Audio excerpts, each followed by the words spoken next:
nagtutulungan. Ama, ina, ate, kuya, at ako ang munting bunso.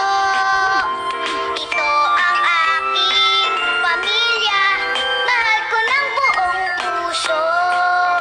Tuloy po kayo na makilala ang mahal naming lolo at lola. Dumadalaw din si Tio at Tia, laging masaya pagsama-sama.